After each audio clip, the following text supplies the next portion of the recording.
Hi అండి. Welcome back to our channel. మీ తెలుగు అమ్మాయి జాహ్నవి. సో లాంగ్ డే అయ్యింది. సో ఇప్పుడైతే నేను ఇవాళ బిగినర్స్ ఫ్రెండ్లీ ఈజీగా సింపుల్గా అయిపోయే పల్లీ చట్నీ ఎట్లా చేయాలో చూపిస్తున్నాను విత్ కొబ్బరి కూడా.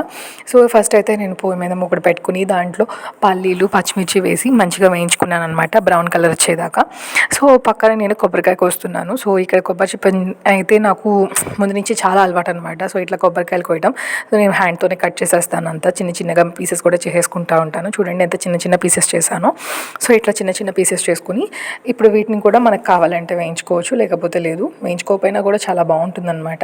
అండ్ ఇక దీంట్లోకి వచ్చేసరికి ఏంటంటే మనకి ఎక్కువ సాల్ట్ అవి అనేది ఎక్కువ యాడ్ అవ్వదు. మీకు కావాలనుకుంటే మీరు పల్లీతో పాటే చింతపండు కూడా వేసి వేయించేసుకోవచ్చు అనమాట. సో ఈజీగా అది కుక్ అయిపోతుంది.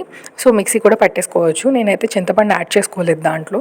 సో ఇప్పుడు వీటిని అయితే చిన్న చిన్న పీసెస్ చేసుకున్నాను కదా కొబ్బరికాయని. సో ఇప్పుడు నేను వాటిని మిక్సీ పట్టేసాను, అన్నిటిని కలిపేసేసి. సో ఇట్లా పేస్ట్ లాగా అయింది నాకు. సో ఈ పేస్ట్ని నేను ఇప్పుడు ఒక బౌల్లోకి తీసుకుంటున్నాను. సో బౌల్లోకి తీసుకున్న తర్వాత ఇక్కడ నేను కొంచెం పోపు కూడా యాడ్ చేస్తున్నాను వాటిలోకి. జనరల్ నార్మల్ పోపు, ఒక రెడ్ చిల్లీ, ఆవాలు, జీలకర్ర, సో ఇవన్నీ వేసుకుని కరివేపాకు వేసుకుని ఆ తాలింపుని తీసుకువెళ్ళి నేను ఇప్పుడు ఆ చట్నీలో కలుపుతున్నాను అనమాట. సో ఇట్లా కొంతమంది ఇంట్రెస్ట్గా తింటారు, కొంతమంది వేసుకోరు. సో అది మీ చాయిస్ అనమాట, వేసుకోవాలా లేదా అనేది. వేసుకుంటే కొంచెం టేస్ట్ బాగుంటుందని చెప్పి నేను యాడ్ చేసుకున్నాను. సో నేను ఉప్పు కూడా మిక్సీ పెట్టేటప్పుడే వేసేసాను అనమాట. సో వాటిని ఇప్పుడు దీంట్లో కలిపేశాను. ఇప్పుడు నేను టేస్ట్ చేసి కొంచెం లెమన్ తక్కువైంది, సో అందుకని చెప్పి ఇప్పుడు లెమన్ యాడ్ చేస్తున్నాను దీంట్లో. సో లెమన్ యాడ్ చేసేసి మంచిగా మిక్స్ చేసుకుని ఇడ్లీలో కానీ దోశలోకి కానీ మంచిగా తింటే ఆహా, ఆ టేస్టే వేరండి, ఎంత బాగుంటుందో.